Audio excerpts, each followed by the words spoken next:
한국 기업들의 투자는 더 이상 필요하지 않다. 우리 태국을 떠난다고 해도 후회할 것은 한국이다. 한국의 제조업은 우리의 노동력 없이는 존립할 수 없을 것이다. 얼마 전 이런 충격적인 발언이 태국 외교부 장관의 입에서 나왔습니다. 마치 한국을 시험하듯 던진 이 말은 예상치 못한 결과를 불러왔습니다. 이에 따라 태국에 진출해 있던 주요 기업들이 하나둘씩 철수를 선언하기 시작했습니다. 그리고 그 순간부터 태국의 운명은 완전히 달라지기 시작했는데요. 오만했던 태국 정부의 발언은 결국 자충수가 되어 돌아왔고 그 대가는 생각보다 훨씬 컸습니다. 어떻게 보면 이건 한국과의 오만함이 얼마나 큰 대가를 치르게 되는지 보여주는 좋은 예시가 될 것 같습니다. 도대체 무슨 일이 벌어진 건지 바로 사연 들으러 가시죠. 구독, 좋아요 꾹 눌러주세요. 안녕하세요. 저는 출라롱콘 대학교 경영학과 3학년에 재학 중인 나타린 키티라시예요. 친구들은 저를 나타라고 부르죠. 저는 전 태국 재무부 장관의 딸로 방콕의 고급 주택가에서 부족함 없이 자랐어요. 어릴 때부터 한국 문화를 좋아해서 K-팝을 들으며 자랐고 한국 드라마를 보며 한국어도 독학했답니다. 특히 요즘은 블랙핑크의 로제와 브루노 마스가 부른 아파트를 자주 듣고 있어요. 한국에서 술게임으로 유명한 노래라고 하는데 완전 중독성 있더라고요. 특히 블랙핑크는 우리나라 출신인 리사가 속한 그룹이라 더 애착이 가죠. 리사는 방콕 근교 부리람 출신인데 어릴 때부터 YG 연습생으로 한국에서 꿈을 키워왔다는 걸 잘 알고 있어요. 블랙핑크의 모든 멤버들이 다 좋지만 특별히 리사를 통해 태국인도 세계적인 스타가 될 수 있다는 꿈을 꾸게 됐답니다. 그날도 평소처럼 저녁 식사 시간이었어요. 하지만 아버지의 표정이 좋지 않으셨죠. 나타, 너 요즘 SNS에서 벤 코리아 운동하고 있다면서? 아버지의 갑작스러운 질문에 저는 당황했어요. 제 SNS 활동을 어떻게 아셨는지 놀랍기도 했지만 더 놀라운 건 아버지의 목소리에서 느껴지는 무거움이었죠. 네, 친구들이 다들 하고 있어서요. 한국 관광객들이 우리나라를 무시하고 다닌다면서요? 그래서 내가 그동안 좋아하던 한국 문화는 어떻게 된 거니? 아버지의 날카로운 지적에 저는 잠시 말문이 막혔어요. 사실 저도 혼란스러웠거든요. 제가 좋아하는 K-팝 아이돌과 드라마는 여전히 좋았지만 최근 SNS에서 퍼지는 한국인들의 태국 비하 발언들을 보면서 화가 났었거든요. 아버지, 이건 다른 문제예요. 문화는 문화고 우리나라의 자존심은 자존심이잖아요. 그때 아버지는 깊은 한숨을 내쉬셨답니다. 나타, 내가 알아야 할 게 있구나. 지금 우리 태국의 경제가 매우 위험한 상황이란다. 삼성, LG, 현대와 같은 한국의 대기업들이 태국을 떠날 수도 있어. 네, 왜요? 우리나라에서 잘 벌어가고 있잖아요. 아버지는 천천히 저녁 식사를 미뤄두고 저에게 설명해 주셨어요. 지금 한국 기업 공장들에서 무분별한 파업이 일어나고 있단다. 노동자들이 한국인 직원들과 같은 수준의 임금을 요구하고 있지. 말이 되지 않는 요구야. 게다가 한식을 식단에 추가해달라느니 각종 수당을 더 달라느니 이건 그들의 투자 가치를 완전히 무너뜨리는 행동이란다. 하지만 아버지, 그건 당연한 요구 아닌가요? 같은 일을 하는데 차별하는 건 나타.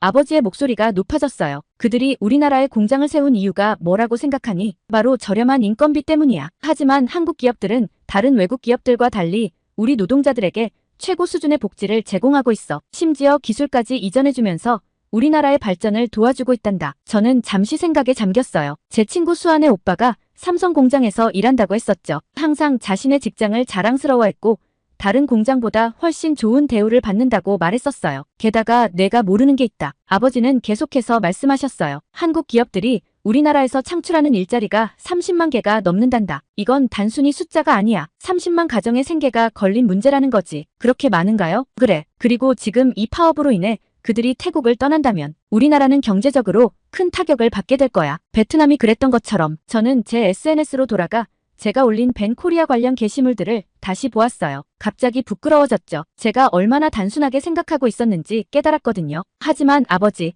제 친구들은 모두 한국이 우리나라를 무시한다고 생각해요. 그들도 이런 사실을 알까요? 그래서 내가 중요한 거란다. 나타. 내 세대가 이 문제의 본질을 이해하고 올바른 방향으로 이끌어가야 해. 감정적인 대응이 아닌 이성적인 판단이 필요한 때야. 그날 밤 저는 오랜만에 잠을 이루지 못했어요. 제가 그동안 얼마나 어리석은 행동을 하고 있었는지 깊이 반성했죠. 하지만 이것은 시작에 불과했어요. 제가 진정으로 태국과 한국의 관계에 대해 이해하게 된 것은 그 후에 벌어진 일들을 겪으면서였답니다. 경영학과 수업 3학년 2학기 글로벌 기업과 경제 발전이란 과목을 듣던 중이었어요. 여러분, 오늘은 태국 경제 발전에서 외국 기업의 역할에 대해 살펴보도록 하겠습니다. 수파퐁 교수님의 목소리가 강의실에 울려 퍼졌죠. 저는 평소처럼 앞줄에 앉아 노트북으로 필기를 준비하고 있었어요. 특히 오늘은 한국 기업들의 사례를 중점적으로 다뤄볼 텐데요. 태국 내 외국인 직접 투자에서 한국이 차지하는 비중이 얼마나 될까요?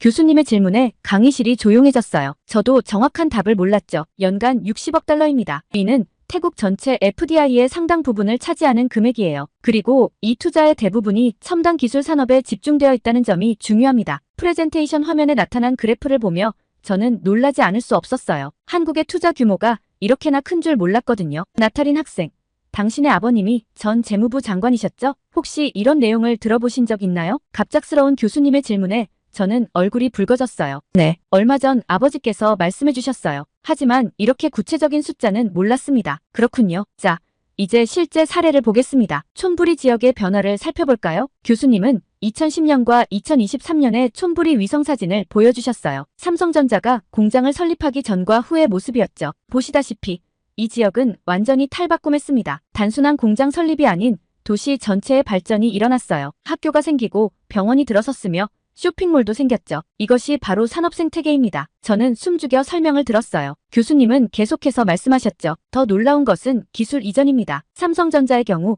현지 공장의 스마트 제조 시스템 도입으로 지난 5년간 생산성이 30% 이상 증가했어요. 이 과정에서 태국 근로자들은 최첨단 기술을 배우게 되었죠. 그때 제 옆자리의 친구 말리가 손을 들었어요. 교수님, 하지만 최근 뉴스를 보면 한국 기업들이 태국 근로자들을 착취한다고 하던데요. 교수님은 잠시 생각에 잠기셨다가 대답하셨어요. 좋은 질문입니다. 실제 데이터를 보시죠. 태국 내 외국 기업들의 평균 임금과 복리후생을 비교한 자료입니다. 스크린에 새로운 표가 나타났어요. 한국 기업들의 임금이 다른 외국 기업들보다 평균 20-30% 높았고 의료보험, 교육 지원 등의 복리후생도 훨씬 더 많았죠. 더구나 한국 기업들은 법적 의무사항이 아님에도 식사를 제공하고 통근 버스를 운영하며 자녀 교육 지원까지 하고 있습니다. 이는 한국이 과거 개발도상국이었을 때의 경험을 바탕으로 진정한 상생을 추구하기 때문이에요. 저는 아버지의 말씀이 떠올랐어요. 그제야 이해가 되기 시작했죠. 수업이 끝난 후 저는 도서관에서 추가 자료를 찾아보기로 했어요. LG전자의 라용 공장 사례를 조사하면서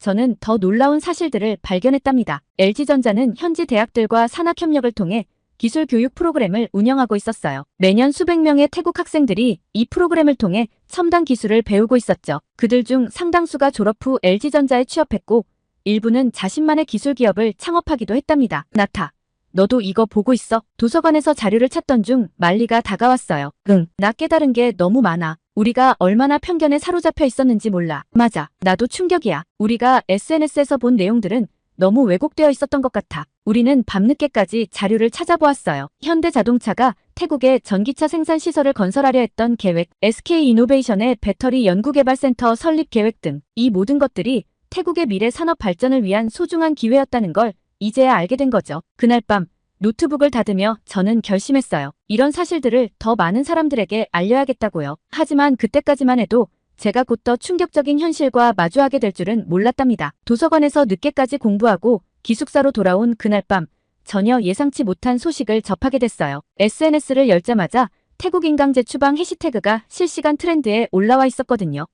한국 법무부 불법 체류 태국인 13만 명 강제 출국 조치. 처음에는 가짜뉴스라고 생각했어요. 13만 명이라니 말도 안 되는 숫자였으니까요. 하지만 곧이어 태국 현지 언론사들의 보도가 올라오기 시작했어요. 수완나푼 공항 마비, 강제 출국 태국인들로 입국장 대혼자, 방콕 포스트 한국에서 추방된 불법 체류자 수만 명 입국 중. 스크롤을 내리면 내릴수록 더 충격적인 내용들이 나왔어요. 영상에는 공항에서 울부짖는 사람들, 짐을 끌고 힘없이 걸어 나오는 사람들의 모습이 담겨 있었죠. 어떻게 이렇게 많은 태국인들이 한국에 불법 체류하고 있었던 거지? 의문이 들어 더 자세히 찾아보기 시작했어요. 그리고 놀라운 통계를 발견했죠. 한국에 입국하는 태국인 중 무려 84.6%가 불법 체류자가 된다는 거예요. 합법적으로 일하는 태국인은 고작 1-0명 정도라는 사실에 더욱 충격을 받았답니다. 그때 말리에게서 메시지가 왔어요. 나타, 유튜브 실시간 급상승 영상 봤어? 우리나라 사람들이 한국에서 이상한 짓만 하고 다녔나봐. 링크를 클릭해보니 한국 뉴스 영상이었어요. 태국인 불법 체류자들의 범죄 사례를 다룬 내용이었죠. 마약 밀매, 불법 성매매, 보험 사기. 저는 제 귀를 의심할 수밖에 없었어요. 이게 정말 우리나라 사람들이 한 짓이라고. 더 찾아보니 또 다른 충격적인 사실이 있었어요. 한국에서 합법적으로 일하는 태국인들의 평균 월급이 45,000바트라는 거예요. 이는 태국 대졸자 초임의 3배가 넘는 금액이었죠. 그런데 갑자기 이상한 게시물들이 눈에 띄기 시작했어요. 한국은 태국인을 노예처럼 부려먹는다. 우리도 한국인만큼 대우받을 권리가 있다. 불법 체류자들이 한국 공장에서 일하게 해달라. 뭔가 이상했어요. 분위기가 너무 조작된 것 같았거든요. 자세히 보니 이런 게시물들은 모두 비슷한 계정들에서 올라오고 있었어요. 마치 누군가 의도적으로 여론을 조성하는 것처럼요. 잠깐만, 이거 파업하는 사람들이랑 똑같은 주장 아닌가? 그제야 연결고리가 보이기 시작했어요. 한국 기업 공장에서 파업하는 노동자들의 요구사항과 이 선동성 게시물들의 내용이 너무나 비슷했거든요. 저는 급히 팩트체크 사이트들을 찾아보기 시작했어요. 그리고 진실을 하나씩 발견하게 됐죠. 첫째, 한국에서 강제 출국된 사람들 대부분이 범죄 전력이 있는 불법 체류자였다는 사실. 둘째, 이들 중 상당수가 한국에서 마약 문제에 연루되어 있었다는 점. 셋째, 현재 태국 내 파업을 주도하는 세력들이 이 불법 체류자들을 이용해 한국 기업들을 압박하려 한다는 것. 나타,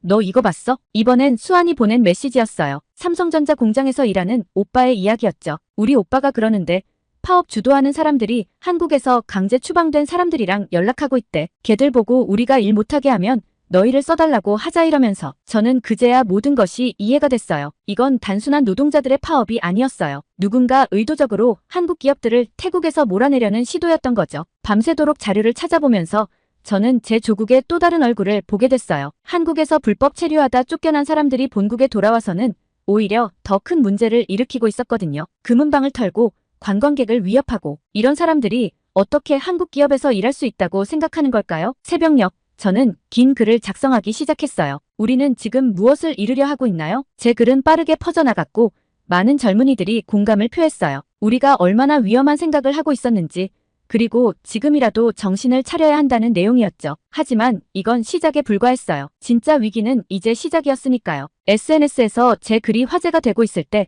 아버지께서 저를 부르셨어요. 나타, 이번 주말에 촌부리에 같이 가보지 않을래? 평소라면 주말에 지방을 가자는 제안을 고민했겠지만 이번엔 달랐어요. 삼성전자의 주요 공장이 있는 곳이 바로 촌부리였거든요. 지금 현장의 상황을 내 눈으로 직접 봐야 할 것 같구나. 주말 아침, 우리는 방콕을 출발했어요. 2시간 정도 운전해 촌부리에 도착했을 때 저는 충격을 받았답니다. 2주 전만 해도 활기찬 도시였다고 하는데 마치 유령 도시 같았거든요. 아버지, 저기 문 닫은 가게들은 뭐예요? 삼성 공장이 가동을 멈추면서 문을 닫은 곳들이란다. 공장 직원들이 주 고객이었거든. 도로변의 식당들, 카페들, 심지어 작은 슈퍼마켓까지 대부분이 문을 닫았어요. 간판은 그대로 있는데 영업은 하지 않는 모습이 더욱 쓸쓸해 보였죠. 우리는 현지 주민회관에 들렀어요. 아버지의 오랜 지인이자 주민회장인 솜차이 아저씨를 만나기 위해서였죠. 키티락 장관님, 이렇게 될 줄 알았다면. 솜차이 아저씨의 눈에는 눈물이 고여 있었어요. 우리 지역 실업자가 벌써 10,000명이 넘었습니다. 삼성 직원들만 8,000명이 일자리를 잃었고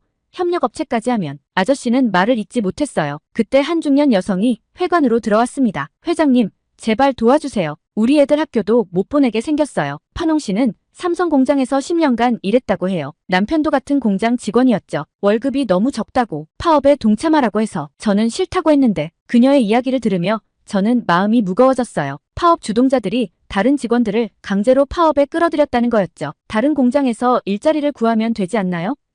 제가 조심스레 물었어요. 아가씨, 그게 말처럼 쉽지 않아요. 다른 공장들은 우리 월급의 절반도 안 줘요. 게다가 기술도 달라서. 맞아요. 삼성 공장은 스마트 팩토리 시스템을 도입했었죠. 일반 공장보다 훨씬 발전된 기술을 사용했던 거예요. 점심시간, 우리는 한적한 식당에서 식사를 했어요. 그때 아버지께서 충격적인 말씀을 하셨답니다. 나타, 이건 시작에 불과하단다. LG도 철수를 준비 중이고 현대자동차의 전기차 공장 건설 계획도 무산될 것 같아. 그게 얼마나 큰 손실인가요? 직접적인 일자리 손실만 30만 개. 여기에 관련 산업까지 하면 최소 100만 명의 태국인들이 영향을 받게 될 거야. 저는 숨이 막혔어요. 100만 명이라면 그들의 가족까지 포함하면 수백만 명의 생계가 위협받는다는 뜻이었으니까요. 더 큰 문제는 기술 이전이 중단된다는 거야. 한국 기업들은 우리나라의 첨단 기술을 가르쳐주고 있었어. 그들이 떠나면 우리는 영원히 저임금 노동에 의존해야 할지도 몰라. 귀로에 오르며 우리는 한국 기업들이 건설하려던 예정지를 둘러보았어요. 현대자동차의 전기차 공장이 들어설 예정이었던 부지는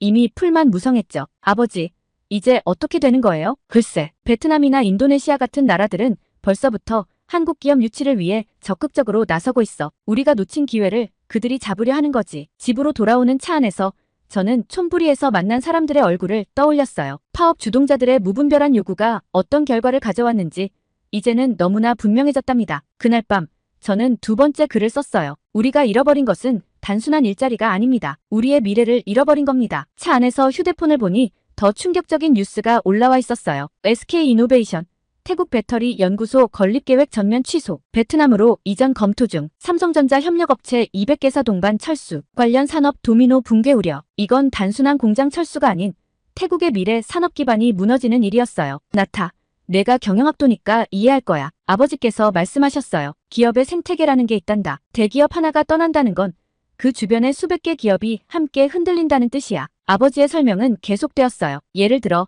삼성전자 하나만 보더라도 직접 고용 인원이 8,000명이지만 부품을 납품하는 협력업체, 직원들의 급식을 담당하는 케이터링 업체, 통근버스 업체, 청소 용역 업체, 이런 기업들이 모두 함께 일하고 있었어. 이들까지 모두 무너지는 거지. 도로변에 보이는 한 건물이 눈에 띄었어요. 태국 한국기술교육원이라는 간판이 걸린 건물이었죠.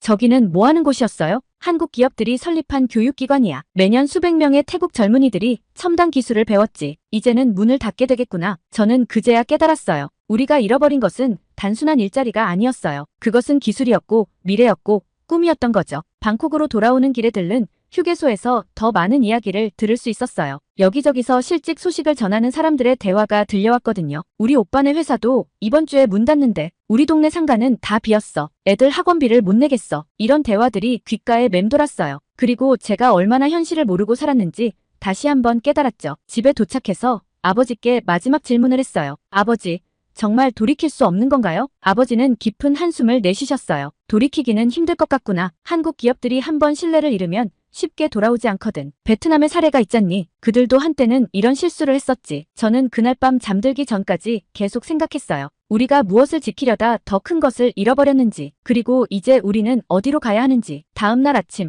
아버지께서 보여주신 경제 전망 보고서는 더욱 암울했어요. 향후 5년간 태국의 GDP 성장률이 2% 이하로 떨어질 것이라는 전망이었죠. 이는 동남아시아 국가들 중 최하위 수준이었답니다. 이게 바로 현실이란다. 나타. 우리는 지금 깊은 수렁으로 빠져들고 있어. 그 말씀을 들으며 저는 우리가 해야 할 일이 무엇인지 깊이 고민하기 시작했어요. 이제는 단순히 상황을 지켜보고만 있을 때가 아니었으니까요. 아버지와 촌부리를 다녀온 후 저는 더 깊이 있는 조사를 시작했어요. 특히 베트남의 사례가 궁금했죠. 태국과 비슷한 실수를 했다는 베트남은 그 후 어떻게 되었을까요? 인터넷에서 찾은 자료들은 충격적이었어요. 2021년 베트남 삼성 공장에서도 대규모 파업이 있었다고 해요. 10여 명의 근로자들이 임금 인상을 요구하며 파업을 했고 400명이 한꺼번에 사직서를 제출했다고 하더군요. 그런데 그 결과가 어땠을까요? 한국 기업들은 베트남에서 조용히 철수하기 시작했어요. 새로운 투자는 중단되었고 기존 시설도 다른 국가로 이전하기 시작했죠. 베트남의 경제 성장률은 급격히 떨어졌고